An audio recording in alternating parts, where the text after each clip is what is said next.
2027 మీరు పెట్టిన టార్గెట్ ఈరోజు ముఖ్యమంత్రి గారు ఏ విధంగా పూర్తి చేయబోతున్నారు, ఒక షెడ్యూల్ కూడా ఇవ్వబోతున్నారు. ఎలా ఉండబోతుంది సార్ ఒకసారి పోలవరం ప్రాజెక్ట్ ఈరోజు షెడ్యూల్? ఏదైతే పోలవరం ప్రాజెక్ట్ అనేది మీ అందరికీ తెలుసు, ఈ రాష్ట్రానికి ఒక జీవనాడి, ఒక వరం. అందుచేతే ఆ రోజు మరి ఈ చంద్రబాబు నాయుడు గారు 14, 19, 5 సంవత్సరాల్లో ఆయన 72% పూర్తి చేశారు.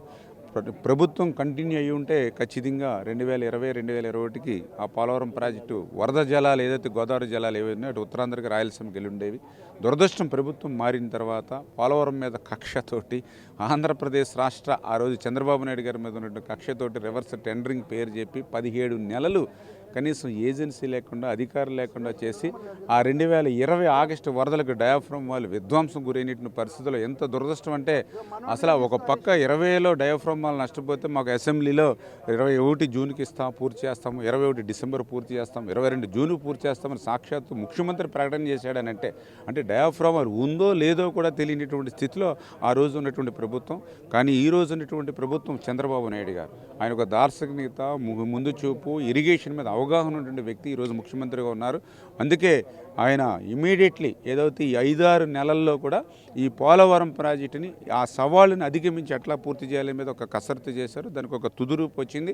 అందుకే ఈరోజు చంద్రబాబు నాయుడు గారు పోలవరం మరి ఏదైతే క్షేత్ర పర్యటనకు వచ్చి మరి రివ్యూ చేసి ఏదైతే మాకు ఆ డీవాల్ నిర్మాణంలో కానీ ఆ ఎర్త్కమ్ రాక్ఫీల్డ్ డ్యాము ప్రారంభం మళ్ళీ ముగింపులు వీటి మీద ఏదైతే ఇంకా ఏజెన్సీలకి కొద్దిగా చిన్న చిన్న డేస్ కానీ మంత్స్ కానీ ఏదైతే గ్యాప్స్ ఉన్నాయో అవన్నీ కూడా ఆయన క్లియర్ చేసి ఈరోజు ఒక షెడ్యూల్ని ఆయన అనౌన్స్ చేసి ఆ షెడ్యూల్కి అనుగుణంగా ఆ పోలవరం పూర్తి చేసేటువంటి విధంగా మరి ఈరోజు చంద్రబాబు నాయుడు గారు ఈ యొక్క టూర్ పోలవరం ఉండబోతోంది. సార్ అంటే 2014-19 అంచనా వ్యయం దాదాపు 55,000 కోట్లు. ఇప్పుడు దాదాపు 5 ఏళ్ల తర్వాత ఇప్పుడు మరోసారి ప్రాజెక్ట్ పనులకి ప్రారంభించబోతున్నారు కాబట్టి అంచనా వ్యయం ఎంత పెరిగే అవకాశం ఉంది? రెండోది ఏజెన్సీని ఏమైనా మార్చే అవకాశం ఉందా? ఏదైతే మీరు చెప్పినట్లుగా పోలవరం ప్రాజెక్టు ఆలస్యం అయ్యే కొద్ది అంచనా వ్యయం పెరుగుతున్నటువంటి పరిస్థితి. ఎందుకంటే 11,000, 18,000, 27,000, 55,000 ఏదైతే మన 2019 మన ఎన్నికలకి ముందు చూస్తే 55,000 కోట్లు అంచనా వ్యయం. ఆ రోజు మన కేంద్ర ప్రభుత్వం ఆమోదం కూడా మనం తీసుకున్నటువంటి పరిస్థితి. ఏదైతే దాన్ని ఇప్పుడు ఫస్ట్ ఫేజ్, సెకండ్ ఫేజ్గా తీసుకుని ఈవేళ ఫస్ట్ ఫేజ్ కింద మరి 12,157 కోట్ల రూపాయలు బ్యాలెన్స్ ఫస్ట్ ఫేజ్లో ఏదైతే రావాల్సి ఉందో 41.15 మీటర్స్కి అది ఆల్రెడీ కేంద్ర ప్రభుత్వం అంగీకరించింది. అది అడ్వాన్స్ రూపంలో మనకి ఇస్తూ ఉంది. ఈ రకంగా ఫస్ట్ ఫేజ్ని మనం కంప్లీట్ చేసుకోవడం ద్వారా మరి తదనంతరం సెకండ్ ఫేజ్ కంటే 45.72 మీటర్స్కి ఏదైతే మనం ఉందో ఆ R&R ఏదైతే దగ్గర ఒక 30,000 కోట్ల వరకు కూడా R&Rకి సెకండ్ ఫేజ్లో అవసరం ఉంటుంది.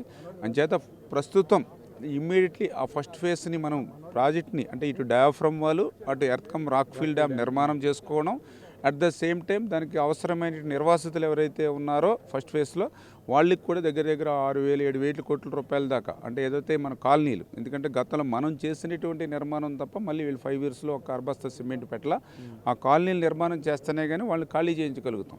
వాళ్ళకి R&R వాళ్ళ ప్యాకేజ్ ఇచ్చినా కూడా వాళ్ళు వెళ్ళాలి అంటే ఇల్లు ఉండాలి. అంచేత ఆ కాలనీల మీద కూడా దృష్టి పెట్టాం. వాళ్ళ ఏజెన్సీలు కూడా మనం పిలిపించడం జరిగింది. మాకు ఆల్రెడీ బకాయిలు 5 సంవత్సరాలు బకాయిలు ఉండిపోయినాయని చెప్పారు. ఆ బకాయిలను కూడా క్లియర్ చేసుకుని ఏదైతే ఆ ఇళ్ల నిర్మాణాన్ని కూడా ప్రారంభించి ఆ నిర్వాసితుల సమస్యను కూడా క్లియర్ చేసుకుని సార్ కూడా ఆలోచన అదే పోలవరం ప్రాజెక్ట్ ఎంత ముఖ్యమో నిర్వాసితుల సమస్యలు కూడా మనకి క్లియర్ చేయడం కూడా ఎంత ముఖ్యం అని చెప్పారో ఆ రకంగానే ముందుకు వెళ్ళబోతుంది. ఏజెన్సీ మార్పు గురించి ఏజెన్సీ ఆల్రెడీ మీకు తెలుసు టెండర్స్ గత ప్రభుత్వం చేసినటువంటి తప్పిదం ఈ ప్రభుత్వం చేయదలుచుకోవాలి. ఎందుకంటే గత ప్రభుత్వం చేసిన తప్పిదం అదే. చాలాసార్లు మీరు కూడా చెప్పడం జరిగింది అసెంబ్లీలో కూడా.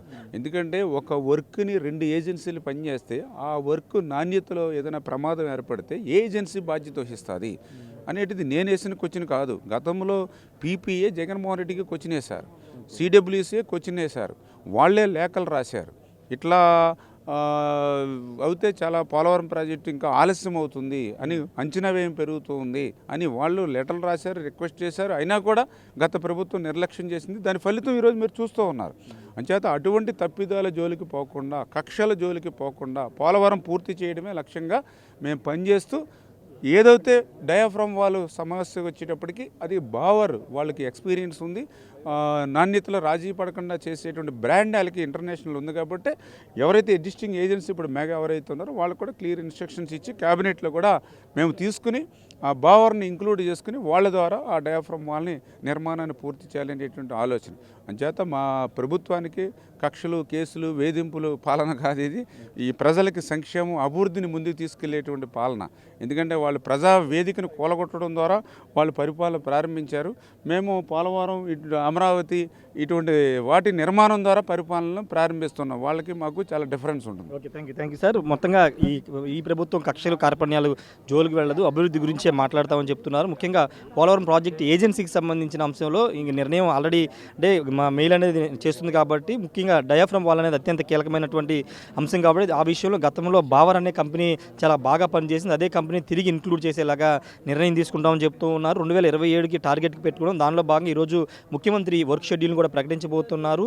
వాస్తవంగా 5 సీజన్స్ కావాలని ఇరిగేషన్ ఎక్స్పర్ట్స్ కానీ లేకపోతే పోలవరం ప్రాజెక్ట్ నిర్మాణం చేసినటువంటి కంపెనీలు 5 సీజన్స్ కావాలని అడిగాయి. కానీ ముఖ్యమంత్రి మాత్రం అంత కాదు, 2027 మ్యాక్సిమం ఎండింగ్లోనే పోలవరం ప్రాజెక్ట్ పూర్తి చేయాలని చెప్పారు. కాబట్టి దానికి అనుగుణంగా ఎప్పుడు ఏ నిర్మాణాలు పూర్తి చేయబోతున్నాం, డయాఫ్రమ్ వాల్ కొత్తగా నిర్మాణానికి సంబంధించి ఎర్త్కమ్ రాక్ఫీల్డ్ డ్యామ్కు సంబంధించి మొత్తం పునరావాసం, పరిహారంతో పునరావాసం వీటికి సంబంధించి కూడా పెరిగాయి. కాబట్టి గతంలో ఉన్నటువంటి దానికంటే కొంత పెరుగుతాయి కాబట్టి వాటిని కూడా చూసుకుని అన్ని కూడా పూర్తి చేస్తామని మంత్రి నిమ్మల రామానాయుడు చెప్తున్నారు. కెమెరా పర్సన్ శ్రీనివాస్తో రాయ్ టీవీ, పోలవరం నుండి. మరిన్ని వీడియోస్ కోసం ఛానల్ ని సబ్స్క్రైబ్ చేయండి. లేటెస్ట్ అప్డేట్స్ కోసం వాట్సాప్ ఛానల్ ని ఫాలో అవ్వండి. ఆ లింక్ డిస్క్రిప్షన్ లో ఉంది.